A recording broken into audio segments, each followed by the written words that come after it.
School కి సంబంధం లేదనుకుంటా చెప్తున్నా. ఇవి శ్రీ చైతన్య బుక్స్ ఇవి మొత్తం టోటల్.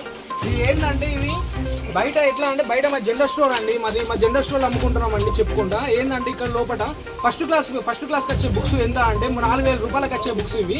దాదాపు ఏంటంటే ఒక 6,000 8,000 రూపాయలు అమ్ముతున్నాను లోపల. స్కూల్కి సంబంధం లేదని అక్కడ ఉన్న యాజమాన్యం చెప్తుండ్రు. ఇక్కడ ఉన్న వాళ్ళు ఏమంటుండే జస్ట్ మా అన్ని స్కూల్స్ వస్తాయని అంటే ఏ స్కూల్స్ వస్తాయని చెప్తే ఓన్లీ వచ్చేది ఇక్కడ ఓన్లీ శ్రీ చైతన్య స్కూల్స్ అయిపోవరకు ఇక్కడికి వచ్చి బుక్స్ తీసుకున్నాయి. ఆ ఒక పేరెంట్స్ బుక్ తీసుకున్నాడు ఇపోవాలి. దీనికి ఏంటంటే మున్సిపల్ పర్మిషన్ ఇచ్చారట. ఈ మున్సిపల్ పర్మిషన్ కూడా అది అన్లీగల్గా ఉంది. అది ఇప్పుడు చూసాను నేను, అది అన్లీగల్గా ఉంది. ఇది ఏంటంటే దీని మీద ఏంటంటే తల్లిదండ్రులు ఒకసారి దృష్టి పెట్టండి. మీ ఒక పిల్లలని చదివించినప్పుడు ఏంటంటే బుక్స్ ప్రతి ఒక్కరు 4,000 రూపాయలు వచ్చే బుక్స్ 8,000 అమ్ముతుంది శ్రీ చైతన్య బ్రాండ్ అనేది ఒక పెట్టుకోండి. ఇది కానీ దీని మీద ఏంటంటే ఒకసారి మీరు చాలా మంది ఆలోచించండి. ఇంకోటి ఏంటంటే అది మున్సిపల్ ఇచ్చే ఒక రసీదు కూడా ఇది తప్పు. అది ఏంటంటే దాంట్లో ఒక మెన్షన్ చేసి ఇవ్వాలి, దీనికి ఒక శ్రీ చైతన్య స్కూల్స్ నేను మెన్షన్ చేసి ఇస్తున్నా అని దీనికి ఒకటి ఒక పేరు అనేది ఇవ్వాలి. దాంట్లో జస్ట్ ఏంటంటే బుక్స్ అమ్ముకోవాలని ఇచ్చాడు. కానీ ఇక్కడ ఇతను ఏం చేస్తున్నా అంటే శ్రీ చైతన్య బుక్సే అమ్ముతుంది. ఇక్కడ ఏం చూసినా శ్రీ చైతన్య బుక్సే అమ్ముతుంది. దీని గురించి అడిగితే ఏం చెప్తున్నా అంటే మాకు ఏం సంబంధం లేదు, జస్ట్ మాకు ఇచ్చిన మాకు ఏమవుతున్నాయో మేము అమ్ముకుంటున్నామండి అని చెప్తే దాదాపు ఇక్కడ 20,000 పైన 30,000 పైన ఒక దాదాపు 10 లక్షల పైన లోపల బుక్స్ ఉన్నాయండి. 10 లక్షల పైన బుక్స్ ఉన్నాయి లోపల. పిల్లల తల్లిదండ్రులు ఒక్కొక్కరు ఏంటంటే ఏడుస్తుండన్న ఒక్కొక్కరు. ఆలోచించండి కొంచెం ఒకసారి. ఏంటంటే శ్రీ చైతన్య ఇలా దౌర్జన్యం అవుతుందో. ఈ శ్రీ చైతన్య కానీ ఈ నారాయణ కానీ సిరిసిల్ల జిల్లా లోపల ఇది చూసుకుంటే మన ఎల్లారెడ్డిపేట కానీ వెమ్లవాడ కానీ ఇవన్నీ 3 బ్రాంచులలో ఏంటంటే దౌర్జన్యాలు మోపవుతున్నాయి. మీరు రండి మా స్కూల్ జాయిన్ చేయండి, తక్కువ ఫీజులు ఉంటాయి, తక్కువ బుక్స్ ఉంటాయి.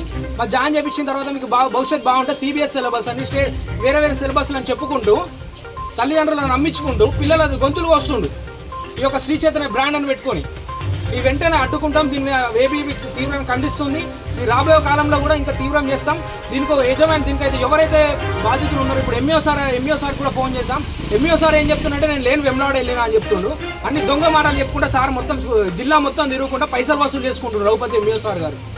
దాన్ని నాకేం సంబంధం లేదంటే దానికి మాకు పర్మిషన్ ఉందని తనే చెప్తుండు. ఫస్ట్ ఎంఈఓ సార్ గారే తనే స్వయంగా నోరుతో చెప్తుండు నాకు దీనికి సంబంధం లేదండి అని, పర్మిషన్ ఉందని చెప్తుండే. ఎందుకంటే ఈ కుమ్మక్కాయుడు ఎంఈఓ సార్ రఘుపతి సార్ అయినటువంటి కుమ్మక్కాయుడు శ్రీ చైతన్య రారైన కుమ్మక్కాయి ఇక్కడ ఉన్న కార్పొరేట్ సంస్థల కుమ్మక్కాయి పైసలు లంచాలు తీసుకుంటూ నాకు సంబంధం లేదని చెప్పుకుంటూ తిరుగుతున్నారు. ఈరోజు కూడా వెమ్లవాడలో పైసలు వసూలు చేసుకోవడానికి ఎంఈఓ సార్ రఘుపతి సార్ వేయండి.